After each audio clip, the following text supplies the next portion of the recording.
लोकशाही गणराज्य घडवण्याचा व त्यांच्या सर्व नागरिकांस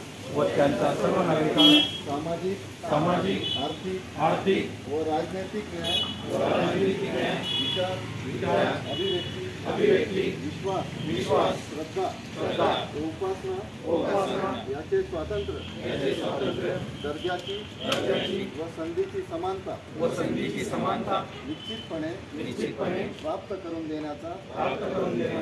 आणि त्या सर्वांमध्ये व्यक्तीची प्रतिष्ठा व राष्ट्राची एकता आणि एकात्मता याचे आश्वासन देणारी बंधुता प्रवर्धित करण्याचा संकल्पपूर्वक निर्धार करून आमच्या संविधान सभेत आज दिनांक